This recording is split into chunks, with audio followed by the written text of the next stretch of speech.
Welcome to Proust My Startup, the podcast that offers you a glimpse at the personalities of the people that make the local startup ecosystem in Malaysia.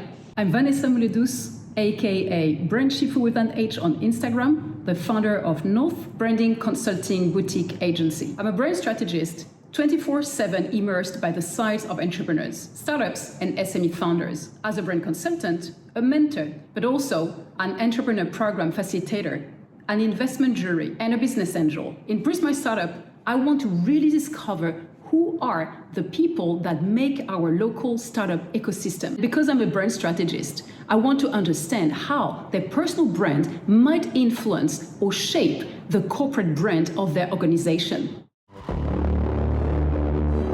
Today's episode is recorded from CloudMile's Center of Excellence in Kuala Lumpur, Malaysia. Startups thrive on innovation, and CloudMile is here to fuel that journey. As a leading AI and cloud technology company in Asia, they help businesses drive digital transformation and growth, leveraging machine learning, big data, and cloud solutions. With a team made up of certified technical experts and a strong network of technology partners, including being one of just 40 Google Cloud Managed Services providers globally, CloudMile has supported more than 1,200 companies through consulting, technical, and managed services. I've seen it firsthand with my own mentees, tech startup founders.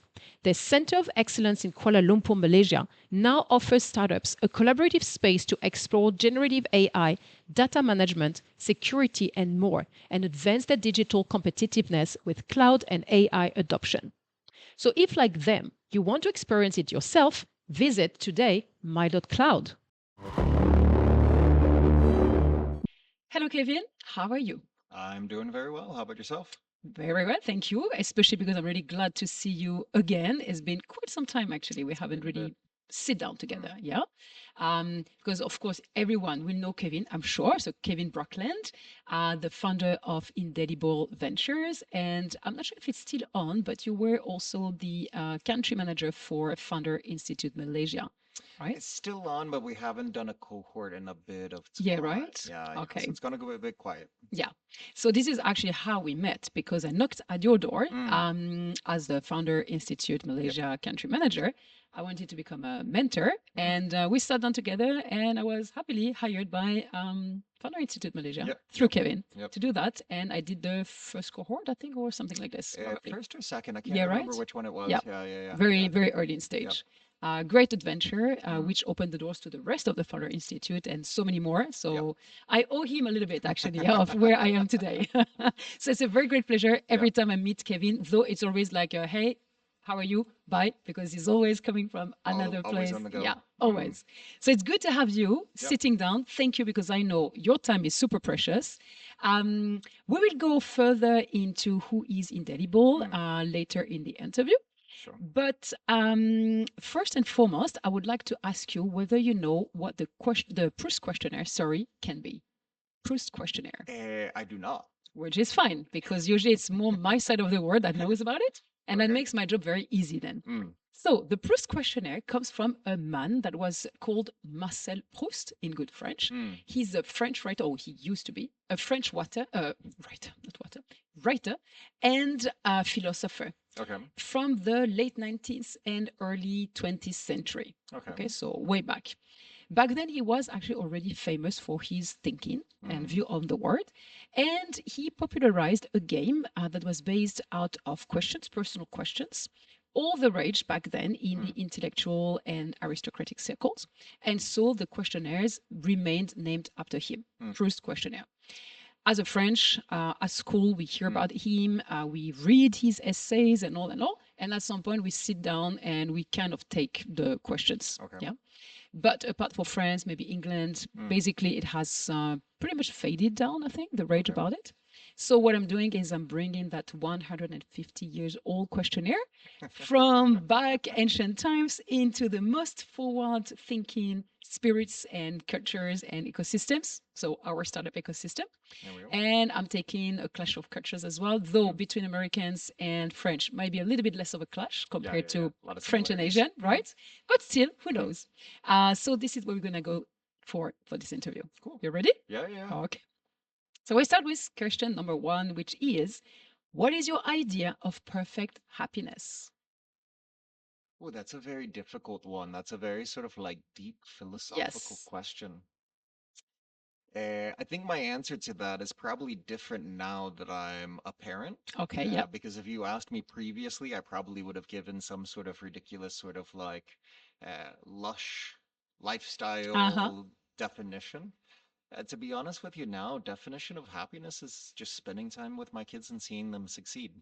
Obviously, there's personal elements of what I do as well that drives my own personal happiness, but I think the larger component is now downstream. True. Yep. I hear you. I was a late parent, so it changed a lot of things Mm, actually from mm. a perspective of the word, I would say. And a shifting of priorities from self to Totally. others. Totally. Mm. Somehow you are no longer a human being when you become a parent, I feel. Yeah, yeah. I am no longer the center of my universe, even though Exactly. for the time being, they're still at the age where I'm the center of theirs. True. True. That is so true. All right. Now, what is your greatest fear? Greatest fear. That's a tough one, to be honest with you, because I find that the concept of fear is a little bit overdone in regards to like it's okay to be afraid, but it's not okay to back away. Understand. Because there's that sort of flight or fight instinct of human nature, obviously. That's where Mm-hmm. the idea of like fear and anxiety and all of that comes from. But I don't think that I necessarily am in a situation where like if I'm camping in the jungle, maybe if I would have a fear of a tiger or something Yeah. like that. Not that there's that many of them anymore, unfortunately. Mm-mm. Um, there's fear of failure. Obviously, I do a lot on my own. I help entrepreneurs and so forth. But like when I think of greatest fear, I think of something that may end up being debilitating, and I think it's very hard to think of one that actually is crosses that threshold to say greatest. Yes, I understand that. So that's kind of a non-answer answer. Yeah, no, that's okay. That's a point of view at least. So, Mm. okay, I appreciate that. Next question is, what is the trait you must deplore in yourself? So, really, the one trait of personality you wish you wouldn't have.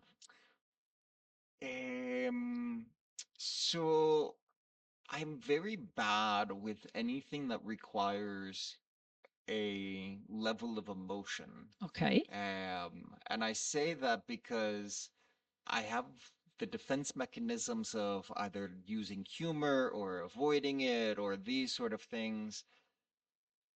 But I just get uncomfortable with the aspect of crossing that sort of threshold. So, like, ask my wife and kids, they may end up complaining about it themselves. But that is something that I've put a lot of effort to try and fix. But I don't know, maybe it's just so ingrained inside of me. Maybe it's upbringing, maybe it's background, but it's just kind of like stuck. I understand Or that. maybe I'm just too old to change. Mm, maybe. I don't know if we can change that indeed. It's deep nature, probably, right? But yeah, yeah. I mean, Okay. it's not a horrible trait, but if I was to reflect on, yeah, that would probably be the thing that I I would highlight. understand. It could make your life a little bit easier, probably, in terms of Yeah, relationship with others. yeah. I mean, I don't think I'm necessarily awful at empathy, but like the aspect of when things get a little bit too. I'm not the one to call if somebody needs like emotional comfort Yeah, because something ended up happening because I'll end up being very logical, pragmatic, and I you understand. know. Yeah, but that's a strength as well, Mm, somewhere. So, okay. So now the question is for others. okay. What is the trait you must deplore in others? Hey, I mean, the trait that I would deplore in others would be would I would put it in the context of value system because I very highly value uh, manners, politeness, this the sort of like do unto others as you would have them do to Yeah, you. yeah, That sort of like civility or is highly valued from my standpoint. So when there's a lack of it. That is one of the things that is probably would turn me off on people the I like absolute to most. hear that because Yeah. very often I have some conversations about that with my husband. And Mm. a bit like just now we were talking about, oh, we talk like old people. But I don't know if it's me or what, but I feel this word has no etiquette anymore. Mm. Professionally speaking, it's worse than ever. Personal speaking, I think it's the same. And I'm feeling super old sometimes because I too value Yeah. manners and basic politeness, just like elementary. And Mm. I'm thinking, am I the only one to think like this? But obviously, no. So I'm happy to see that. But the funny thing is I don't think it's. I'm quite blunt and I say what I mean. So I don't necessarily think that it requires sugarcoating, but there is an aspect of how you treat Yeah, people from the top down yeah, to the bottom. yeah, yeah, yeah, yeah. Yeah, I'm happy to hear that because I was wondering if I was the weirdo in the world or something. But obviously, no, it seems to be shared by more Yeah, people than just yeah, me. yeah, yeah. Good. All right. Now, which living person do you most admire? Could be someone famous or someone from your private circle. I mean, from the tech standpoint, like I, if we remove politics out of it and all of that, it's hard not to respect Elon Musk because like he's True. gone like and there's a lot of fanboys out there for him. But it's the aspect of like going from a software business with PayPal and then going in and saying, I'm going to fix the automotive industry and do electric vehicles when there hadn't been a startup in that space Yeah, for an extremely long time. And then all of a sudden being like, I'm going to put rockets up in space. And just like the willingness to solve really hard problems, that's something that I find true. truly commendable. Willingness, but also the executional part of Yeah, it, because yeah. everyone can have this idea of I want to save the world, Mm. but not everyone is able to put that into action to the point where he has done Well, something really concrete out of it. there's a lot of people that have lost a lot of money trying to do the things Exactly. that he has done. So even like satellite internet, there's probably like 10 or 15 startups before he even decided it. True. Maybe less than that, but there were a couple of notable names of like big names that went and tried it. Uh, and he still wanted to. But it's I think there's a engineer mentality of breaking down the problem statement into its subcomponents to where it becomes more manageable. Mm. Ah, that's true. Yeah, that's a good way of thinking of it, Mm. indeed. Yep. All right. Now, what is your greatest extravagance?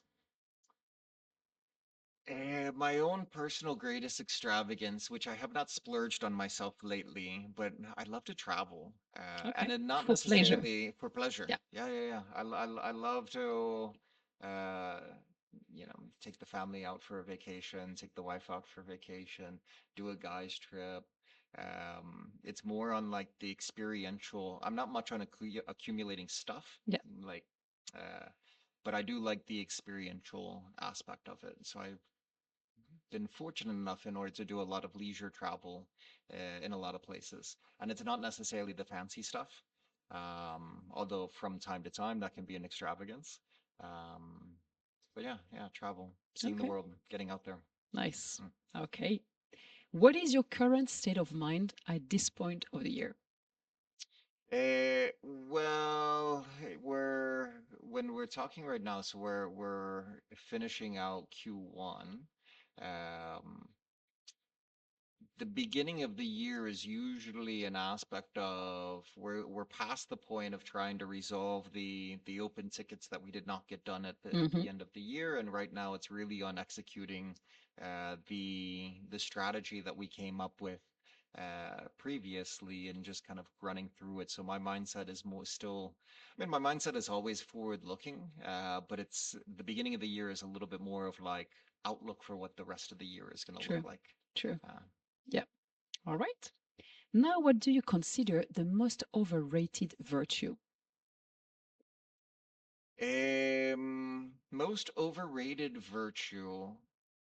Well, they say silence is a virtue, and I think that's a little bit overrated. There's times to be silent, and there's time not to be silent. Mm-hmm. Um, And I was always told to me, like, maybe I'm relating that answer of saying silence is an overrated virtue, because growing up it was always don't voice the issue, don't talk about the problem, just kind of suck it Right. up and move on. I understand.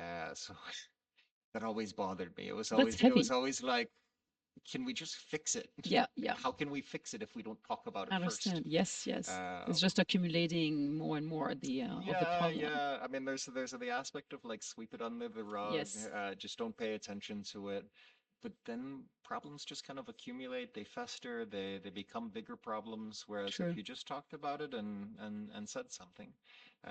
That being said, there are times to be silent where, the joke that we have two ears but one mouth because we're supposed to listen more. Mm. Um, but yeah, yeah, I think in the context that I had mentioned in regards to like letting stuff go, no need to stay silent. Mm.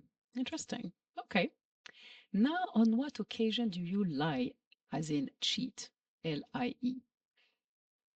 I mean, I do a lot of like white lies where I try and do like little gotcha tricks on my kids of like telling small stories, see if they believe me, and then Okay. I basically will ultimately tell them no.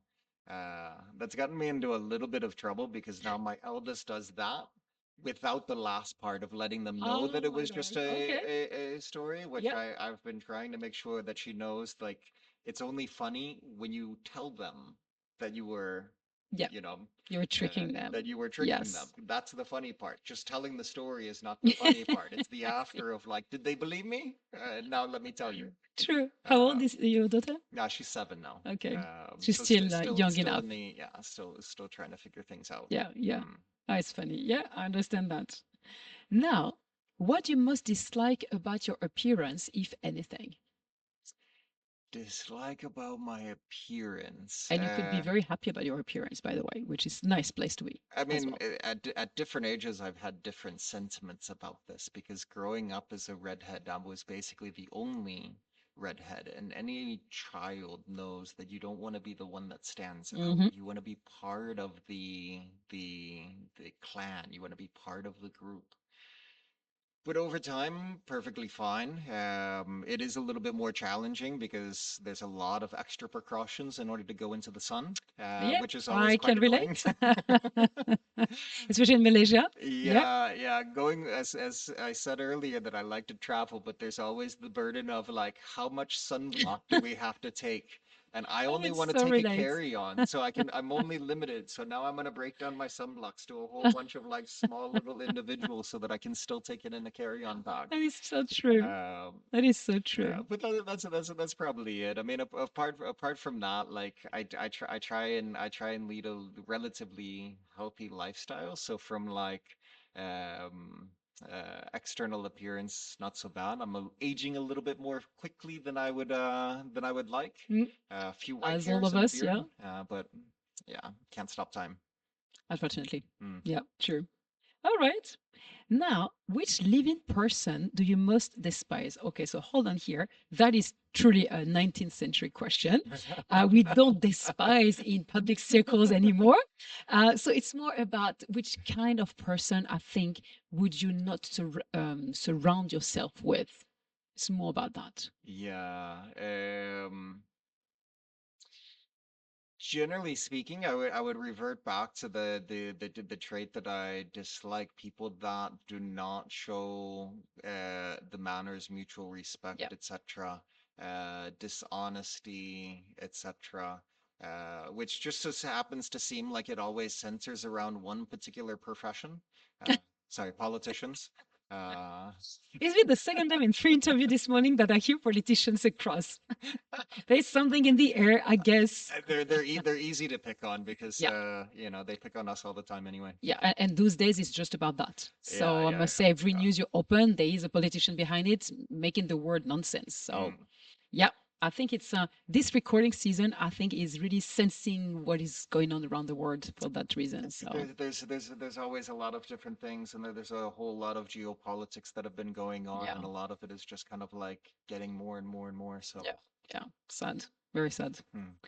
All right. What is the quality you must like in a man, as in gender man? Uh, Most time, I mean, to be honest with you, the trait really kind of comes back to like forthrightness and intelligence. The combination of those two is the ideal. That ends up being a person that, you know, I can interact with from a business standpoint. I could interact with from a hanging out and having fun Yep, standpoint.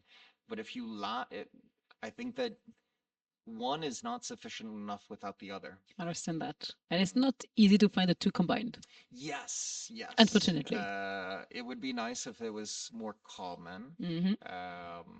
We could talk about which one is more common than the other, and that may end up being a depressing conversation Yeah, either direction. yeah, indeed. But yeah, you need the both. Okay. So, same question now, but for the women, what is the quality you must like in a woman, gender woman? To be honest with you, I would say the same. I don't think there's any difference in regards to male versus female in regards to the quality. It still kind of comes back to the Yeah. same. Okay. Now, which words or phrases do you most overuse if you are aware of it?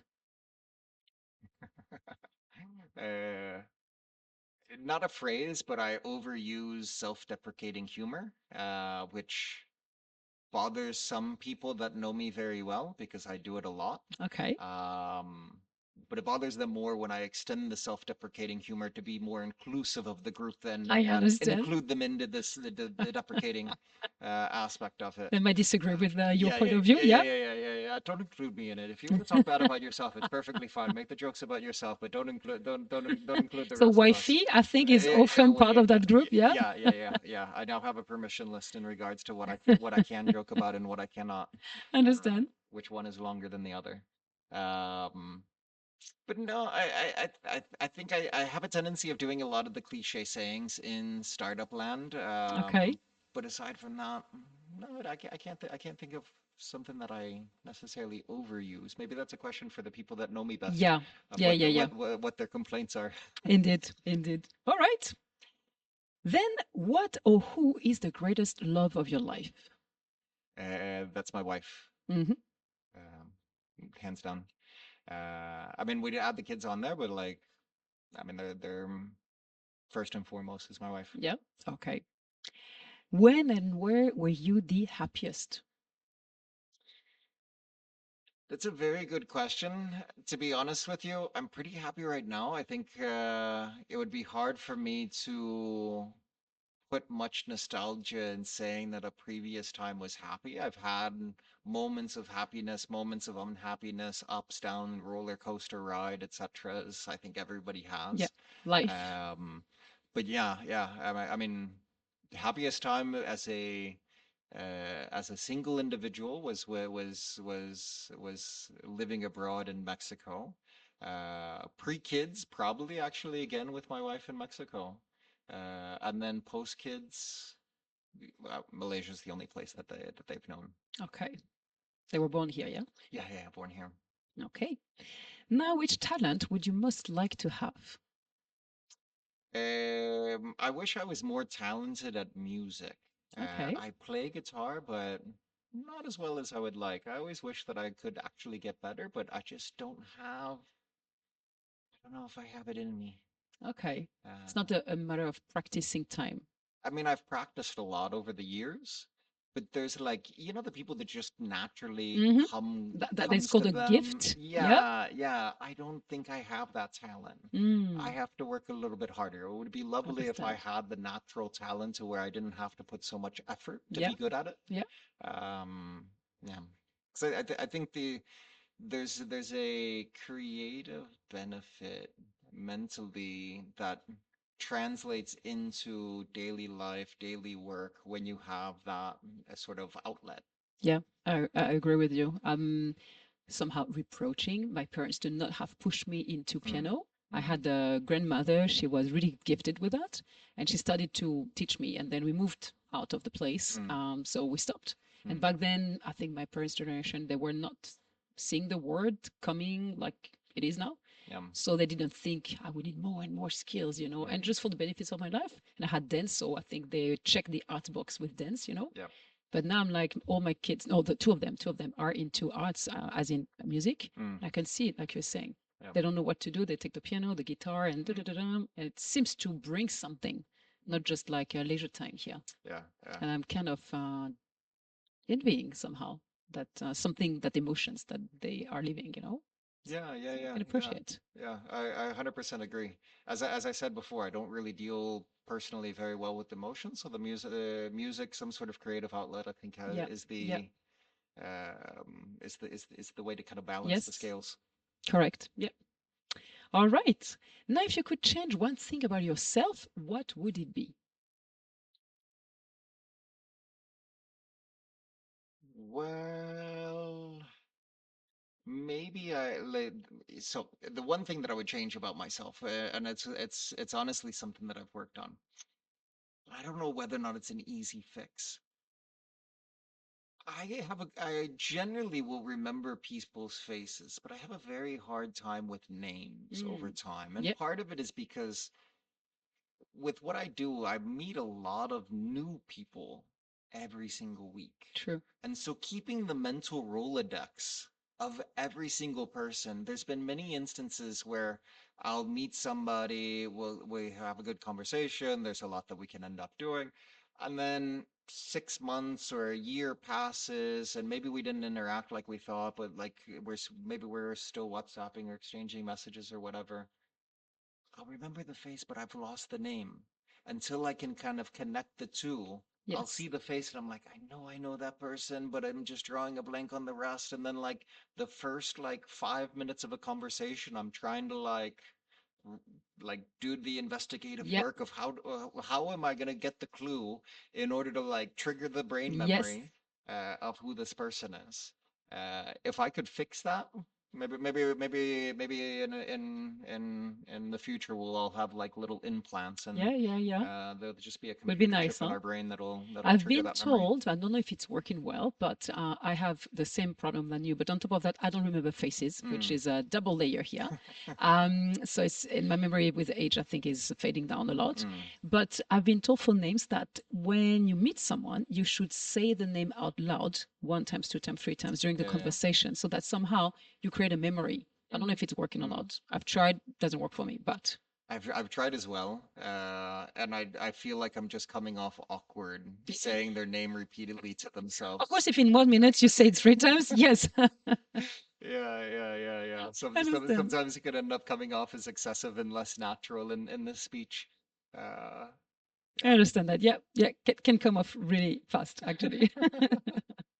All right. Now, what do you consider your greatest achievement?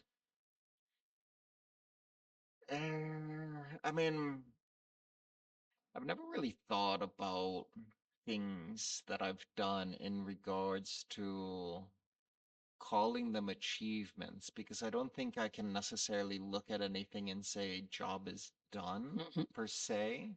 So it would be actually be fairly hard for me to highlight something. I mean, there's things that I'm proud of that are still in process. Obviously, like Indelible Ventures is an achievement in order to launch and do what we've done, but the job's not done. Mhm. Um, so professional accomplishment, I think that would probably be it, but still a lot of time left on Sure. the history of that. Yeah, yeah, yeah. I appreciate it. It's a long journey here. So, Yeah, yeah. all right. Now, if you were to die and come back as a person or a thing, what would it be? I mean, it would be really funny to come back as a ghost and just haunt my wife because I imagine that I'm gonna die before her. But That's no. a weird thinking, if I may. No, I mean this is the humor that she had Sure. that now everyone can have a little bit of sympathy. Now, yes, we understand. This is the humor that is dealt with on a regular basis. Oh, she needs Um, some resilience to be your wife. it's not easy. It's not Oh, I easy. see. I'm a little difficult. Um, to come back, I don't know how. I mean, I would if I had another life to live, I think I would try and be an entrepreneur earlier in life because I waited too long. I didn't launch Indelible and do my own thing until my late 30s. Mm. I should have been doing this in my 20s. What were you doing before? I never asked. So when I came out of university, I basically went straight into Wall Street and was working in finance, private assets, basically the Okay. entirety of my career. Okay. Mm. So still finance, but for others. Yeah. I was working for others. Yeah. But could you have done Indelible without that experience, though? You Probably feel? not. Yeah, right. So Yeah, somehow probably not. in your specific industry, Yeah. But I could have built. I mean, I could have built a startup. I could have yes, something done different. Yeah, something yeah, different. yeah. There were ideas that I never really committed and went all in on them. So I keep a spreadsheet of all of the things that I either started and stopped. Some of the startups that just didn't go anywhere. So like Okay, the failed startup or side gigs. Um, but yeah, I should have I pushed harder understand. earlier. Because this is the place where you feel really Mm, home. I mm. understand. Okay. And now, where would you most like to live? Can be a specific place or a type of environment. I'm pretty happy here until they stop renewing my visa. I mean, I don't have much motivation in order to return back to the US. My wife is from Latin America. We're not really so keen to move back there. So for the time being, we're quite happy. Okay. So not really another place that's top of mind right now. That should give you some points for the visa renewal thing. I would We'll give you we'll the do a clip of that exact part and send it off exactly. to the immigration. We're all Uh, in that kind of space, yeah. yeah. Until they don't want They us can use it anymore. for their marketing material. We can license it out. You know, Exactly so. yeah, just keep on giving me that stamp. True. We're all submitted to this, unfortunately. All right. So, what is your most treasured possession? Can be tangible or intangible. I'm not much for physical uh possessions. So I'm not a car guy, I'm not a collector of anything. So definitely not anything tangible. I'm trying to think of like intangible. Um, I mean, the only thing that's coming to my head, I've talked about family a number of times. That's the only thing that's coming to my head is like in regards to what are within the range of possessions that I have. Yeah. That's probably the only Yeah. thing that I can think of. Okay. Makes sense. Now, what do you regard as the lowest depth of misery? So I come from a state that sounds very similar. It's called Missouri, but we lovingly refer to it as the state of misery, Okay. because we were literally in the middle of nowhere, and I grew up in a time without internet, without a lot of different things. As much as I have some level of fondness for certain things, there is a level of boredom and idle hands that were pretty painful to deal with from Hmm. time to time. Understand. Uh, but yeah, aside from that, I can't. I don't really think in terms of of that so often, but yeah, Yeah, that question is really deep. I don't I think have you made the joke ever. about my home state a number of times, so that's probably why it's the first thing that pops into my head. Okay. Yeah, sounds good enough. Now, what is your favorite occupation? My favorite occupation is what I do right now. I mean, it would either be in some way supporting startups, whether it's as a VC as I am now, or being one, or being some other sort of ecosystem player. Okay, that is nice. What is your most marked characteristic? I think it's the fact that I'm a ginger. I don't know. That's the most memorable aspect of me, especially out here in Asia where It's there's very just helpful, not so right? many. I mean, it's also problematic because of like the remembering faces but not names. Because when you're the only ginger, I think there's an unfair advantage that people have an I easier know, time remembering the I know. one ginger that they met in Asia, Yeah, uh, yeah. versus the other way around. Uh, Same place here. Always because of my bad memory of name and faces. yeah. I feel ashamed every time someone is say, "Hey, how are you? We met this and that," and I have no idea who that person is. So Yeah. it's even worse than being in Europe, indeed. Even Yeah. worse. Yeah.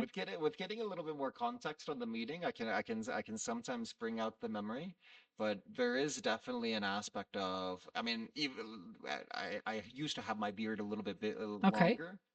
So I looked like I was like a Viking just come down from the mountain, and like that was very memorable. That's a hard one to see and Oh, it's good. It's good. not remember. I don't think I've ever seen you with that longer beard. So It's hard to years back, huh? maintain, and I'm Yeah. a little bit lazy when it comes to like all the maintenance that has Yeah. to go into it. So I like the easier, Mm-hmm. as well with the hair as well. I went shorter just because it's too much of a hassle, too much work. That I understand. All right. Now, what do you most value in your friends? I think the same as what I was saying earlier in regards to characteristics in men and women is intellectual capability doesn't necessarily have to be in my space, but Mm-hmm. there's the aspect of there needs to be enough to talk about. I'm not very good at like the small talk Yeah.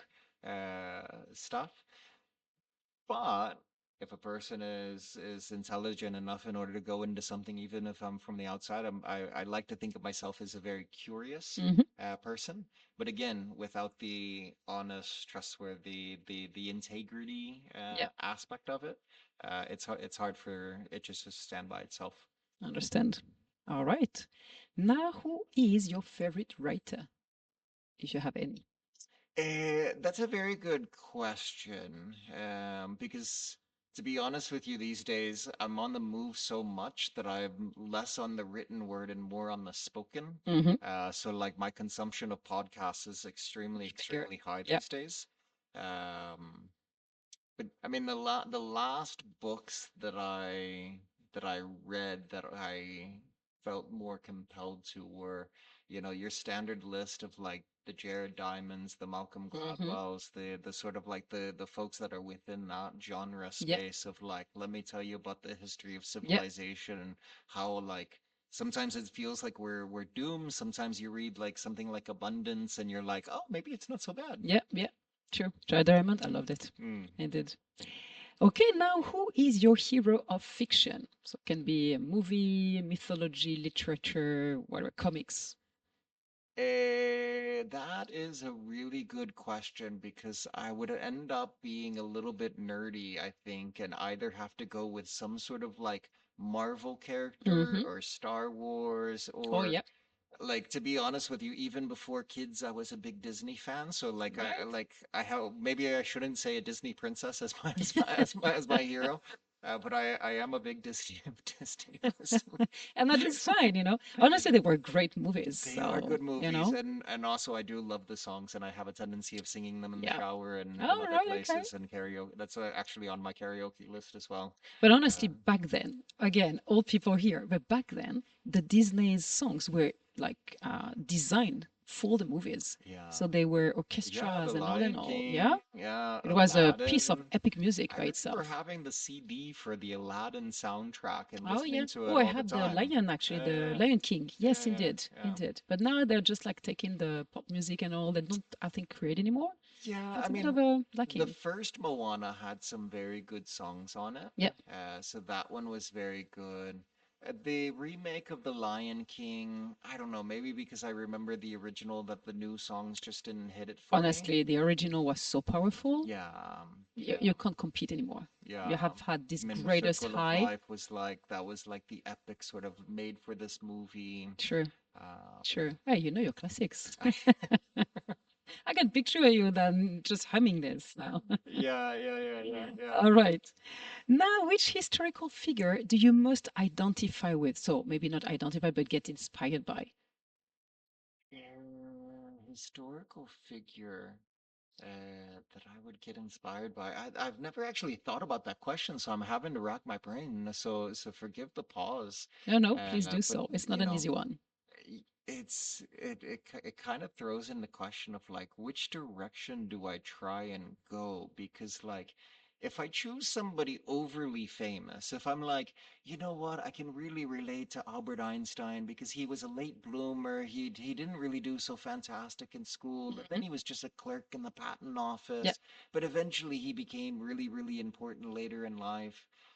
But it's like I'm gonna compare myself to Einstein. Yeah, Like that's why I'm I saying need to check my inspired by. Yeah, ego a yeah, little bit if I'm like putting myself in the same breath as that guy. true. That's why I'm rephrasing the question. More inspired by than really Yeah, yeah. identifying with. No, I would put like pure genius, sort of solving hard problems, like critical thought on like the universe, etc. People like him, inventors like a Tesla, or even like Edison gets a bad rap by the Tesla lovers, but like he was more of the business mind that like he built General Electric, he built the power grid. Sure. Say what you will about his like style and some of the kind of unsavory business practices that he did in regards to how he competed with people. Um, but yeah, I would put, I would probably start going through the list of historical figures that were either uh, critical scientists, more on like the answering the larger physics questions, uh, or somebody that was an inventor along the way.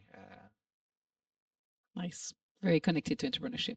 Yeah, yeah, Yeah. yeah. That all ties together. Yeah, Yeah. in regards to like where what fascinates my mental Yep. space. Makes sense. Mm.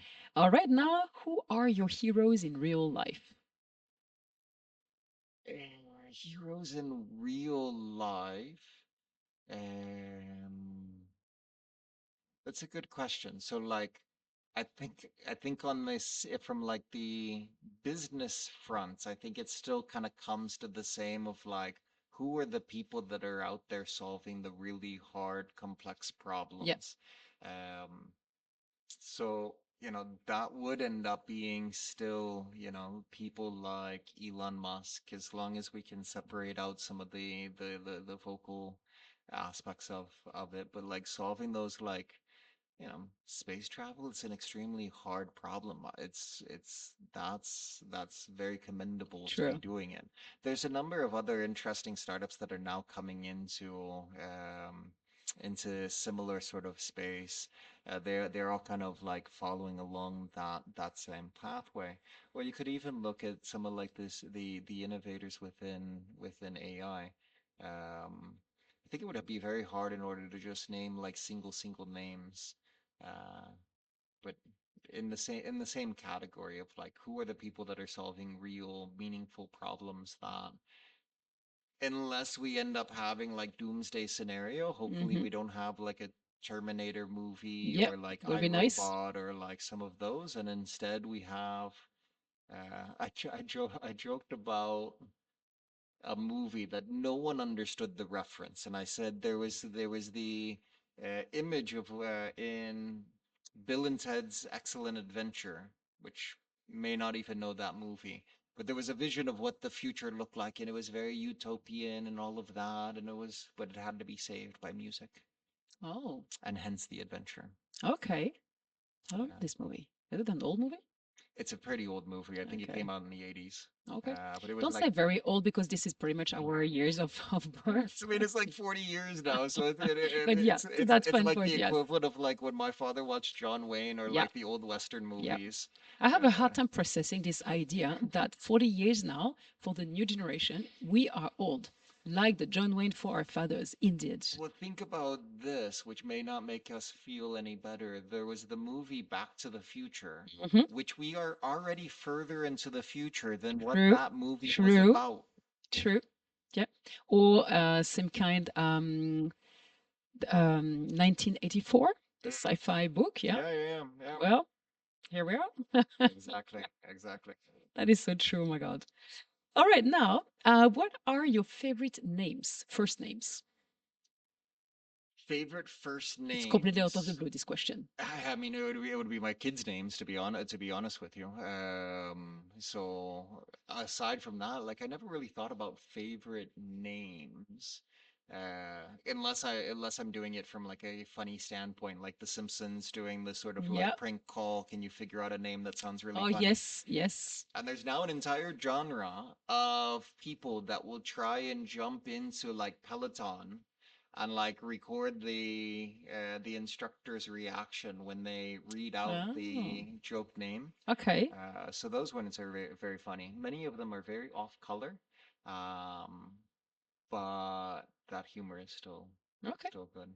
Okay. but don't have a particular name, no. And that's fine enough. This question, honestly, is super out of the blue. So I don't know. Yeah, yeah. It's incoherent. Yeah. There's no preparation on No, these no, no, no, questions, no, so no. like I think it's roller a lot of coaster them are here. like I'm trying to not leave too much pause. Yeah, yeah. No, this one is really random, out of it, but it's good. It's breaking the rhythm a Mm. bit. All right. And now, what is it that you most dislike in general in life? The thing that I most dislike in life, honestly, kind of comes back to some of the things that I've already said, which is lack of trustworthiness, lack of integrity, lack of treating people with respect, and all of that. Those are kind of like my non-starters, Hmm. and so that would make that list. Okay.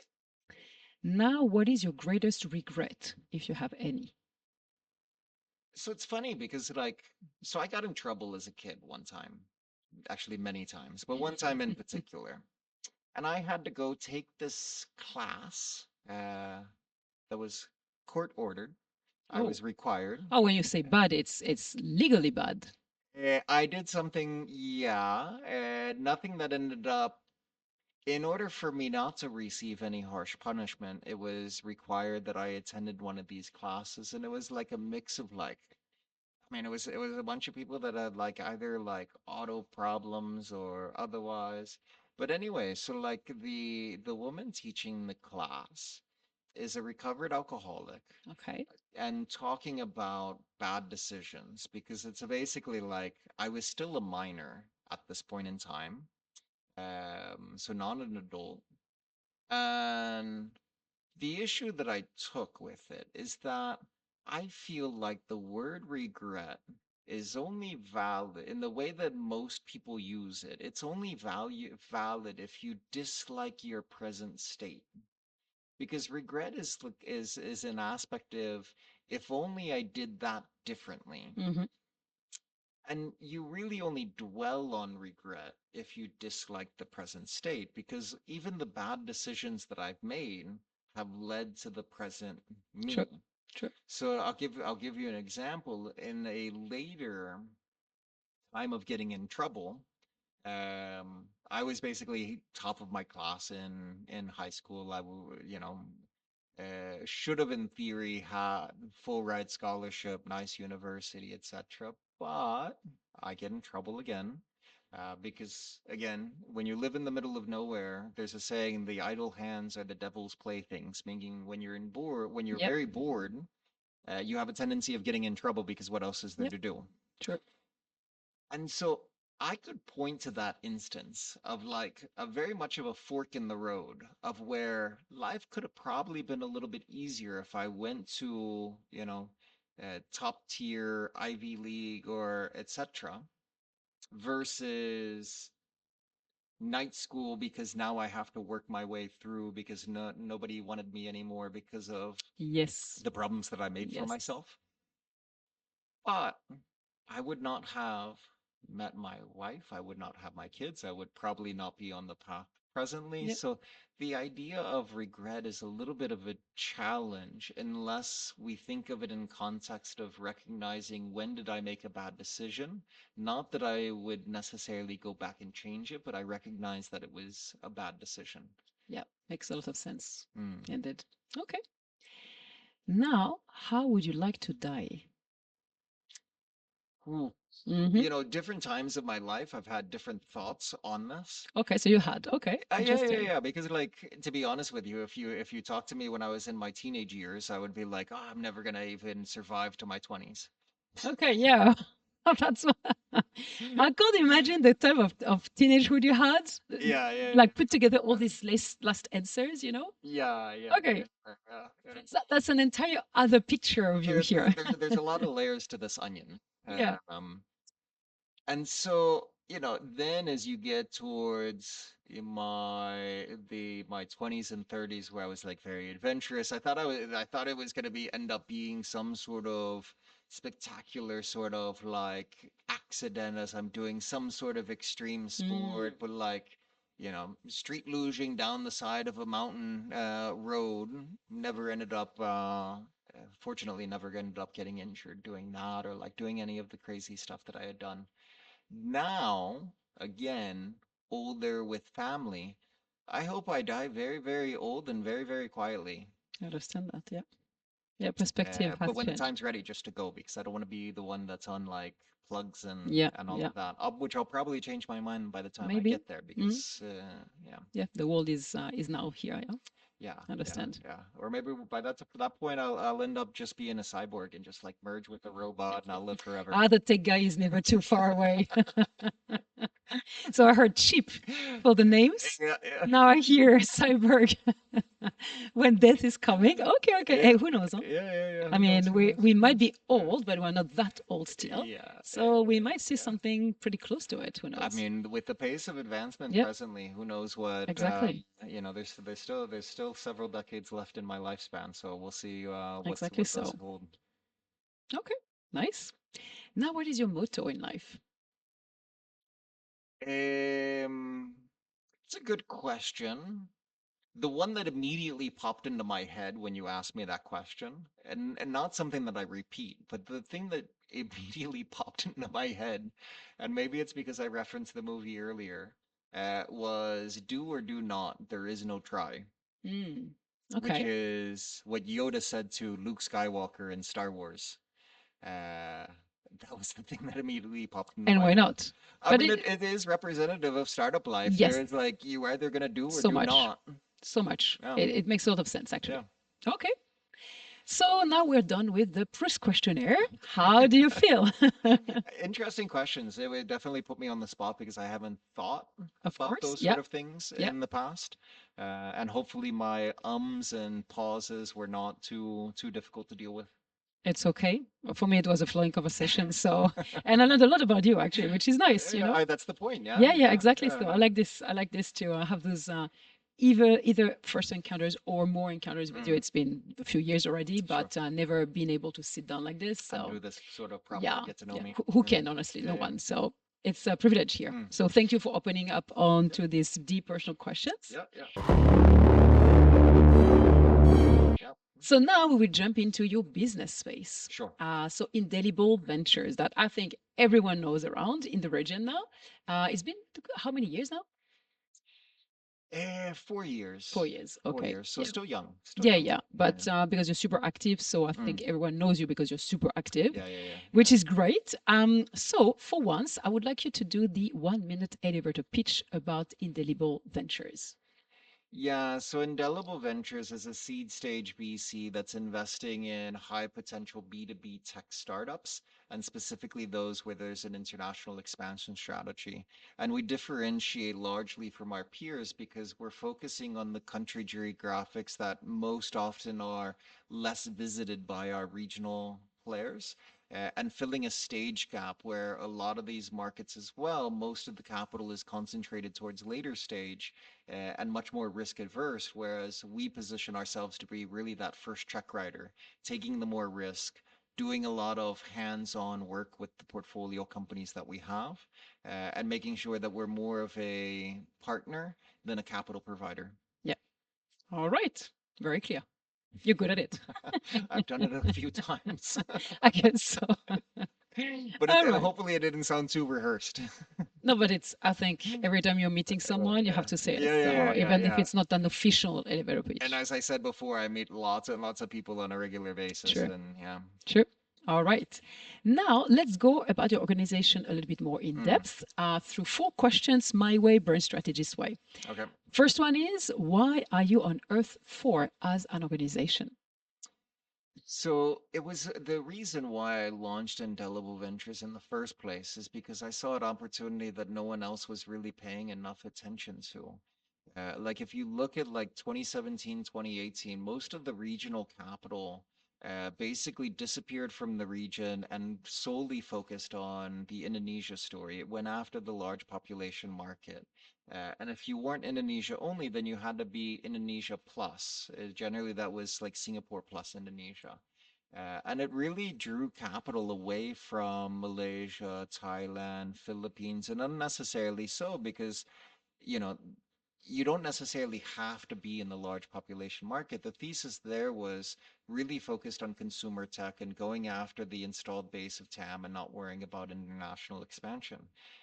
That has since been proven as a faulty thesis because it very much turned out that it was a house of cards. Um, but we really got launched in order to kind of fill that gap that was left void. And then as well, as I mentioned before, the stage gap, a lot of the capital that just disappeared from the early stage, large for a couple of reasons. One, the regional funds that were investing were victims of their own success. They started raising larger size funds, and with larger funds, they want to write larger checks. So instead of writing that first pre-seed or seed check, now they wanted to do a Series A check. Mm. And then that gap in places like Singapore and other places, you would be able to fill it in by having enough of an angel network.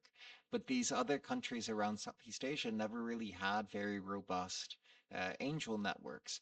And many of the angels that exist in them are really not people that you want on your cap table in the first place. So there's a lot of bad capital out there. So I think the reason for us is to kind of and I don't want to do this whole sort of like we're the ones that are going to solve the problem because we can only do a small dent in it. But I think we exist because that those gaps are still left vacant. Mm. Okay. So, what people do you want to resonate with? Startup founders, and to be honest with you, there's two sides of a fund business. I have to raise capital Yep. and I have to deploy Yep. capital.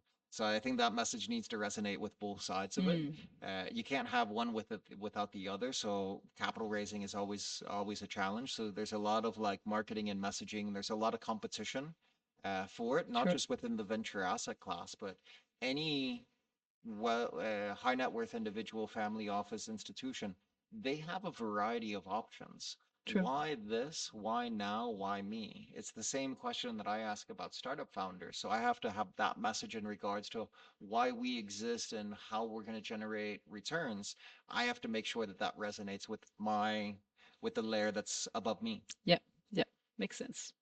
All right. So I think you touched base on it already. How different are you from your competitors? So you were speaking about the geographies, yeah, Yeah, geography and stage is and really stage, yeah. two of the big things because we're focusing on the places that don't get as much attention as they should. But as well, we're solely B2B, so we don't do anything in the consumer space. Mm. Yep. The history of the ecosystem out here has been mostly on the consumer tech side. And even though you see a lot of players start moving into the B2B side, it's more opportunism as opposed to specialization. Yeah. And so I think that still differentiates us as being like solely dedicated on it. Most of my background has led to my understanding of the space. So Understand. I think those are like our three key points of differentiation. Maybe we can add in a fourth in regards to most investors that are investing at the how early we are much more hands off. They do more of a spray and pray, let's do 50, 100 bets. We do much more concentrated so that we can focus a lot of attention in working with the startup founders. I think in nascent ecosystems, it's even more important to deploy that type of strategy to increase the probability of success. But Yep. it's also a factor of there's just not a large enough pool to do spray and pray. And also, there's not a large enough pool of the following round capital in order to That is do true. that same strategy. So I think we execute a more this we execute this way primarily because of the nature and nuance of the markets that we're operating in, and that we can't just copy and paste what may end up working in the Bay Area in the Yep. US. Yep. Yep. That is true. That is true. All right. So what do you promise to those people? So your two pools of targets here.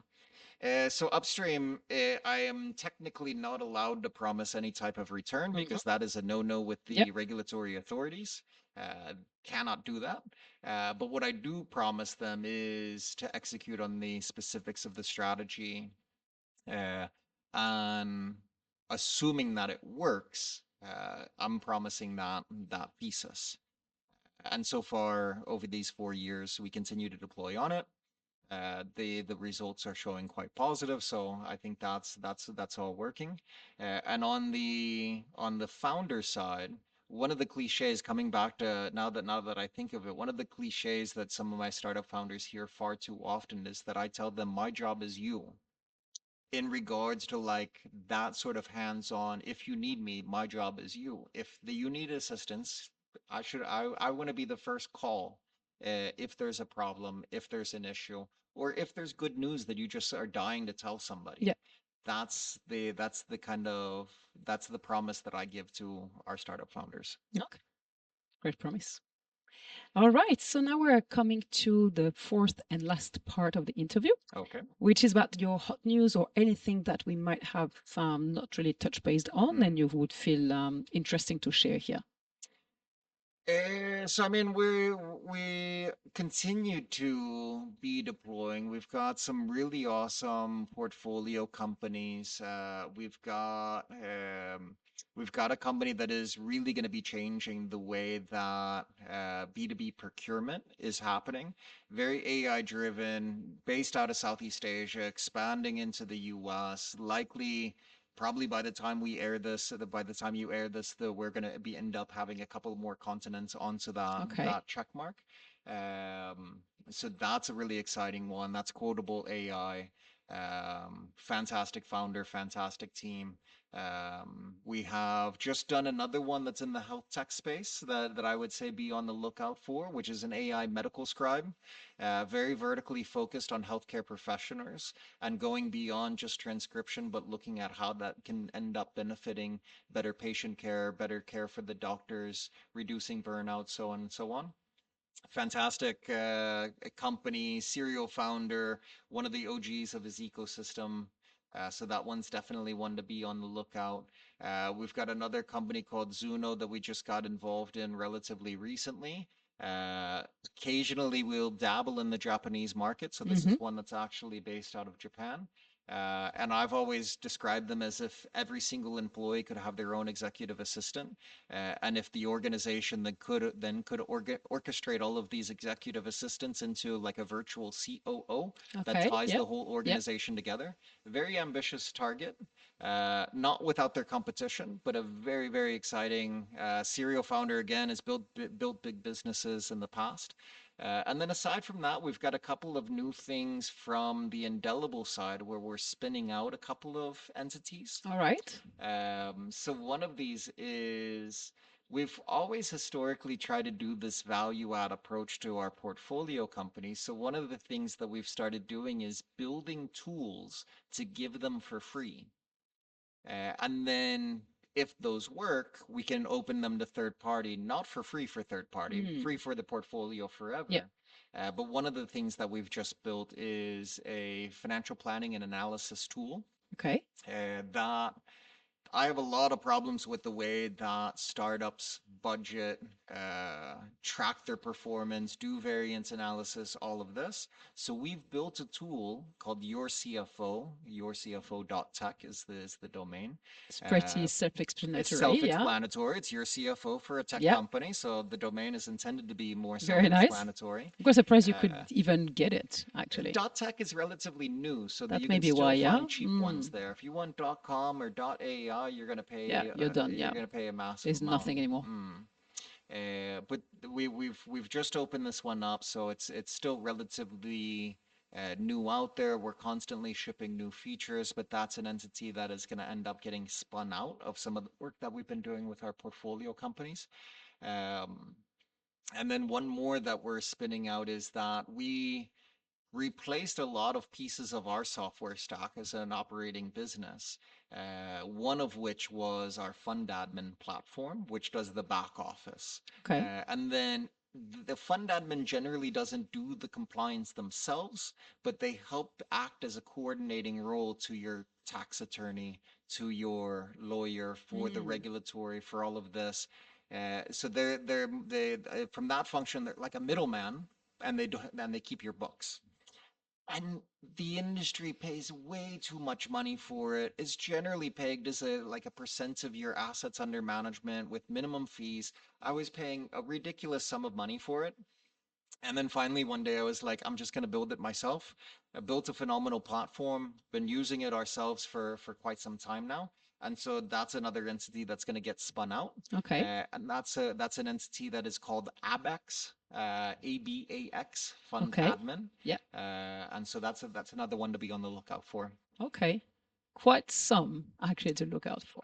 A lot of things always Yeah, yeah, ongoing and yeah. ongoing, and then of course I'm always around at events, so like there's a high chance that whenever this episode airs, I'm probably speaking at some sort of event Mhm. that same month. Of course, yeah. I don't know which one Every at this month, point, yeah.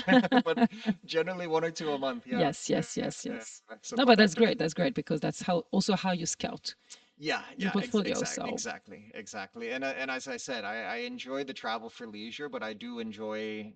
I feel like in the markets that I operate in, I have to be around because you can't just helicopter in. So for the markets that I'm most active in, so for example, I'll fly into Manila 1 week a month. I'm in mm, Bangkok 1 week a month. KL is still home base for yeah, me, but yeah, I have to have I think that there's a threshold of presence that is needed in markets, that's true. especially at the That stage is that I'm true. going after. But also, I think in this part of the world, Mm, because I feel the same for my own space, which is not investing, but because yeah. I'm advising, supporting the founders and my Mm, capability, then if I'm not face to face and in the radar and yeah. around them in their ecosystem, Mm, I feel like yeah, you're coming from your ivory tower. yep. It's not the same relationships. You can't do your job the same way. Yeah. And I think Yeah. it's very cultural, maybe on this part of the world as well.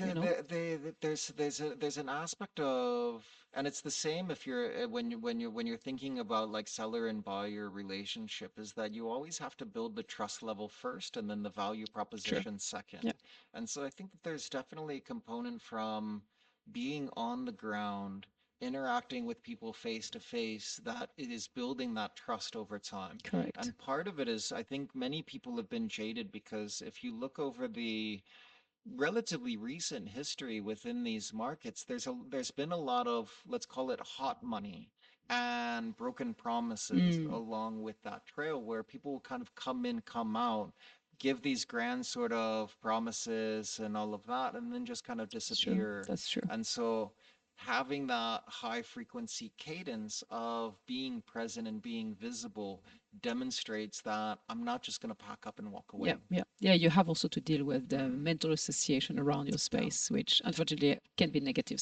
yeah. sometimes. So, all right. So many things ongoing as usual. So we'll watch the space of your portfolio as well Yeah. because lots of announcement here. So, Yeah, and yeah. And I yeah, only said the most recent one, so hopefully the rest of my portfolio is not going to be upset for me not going through the full list of everyone's true. name. But we can, I guess, the portfolio is online Yeah, and yeah, yeah, Indelible yeah. sites. Yeah. Everybody's on my website, Okay. so that there's usually a bit of a lag when I put new ones on there, but yeah, Okay. Ultimately, this is where we can find the full list if we're interested. exactly, Okay. exactly.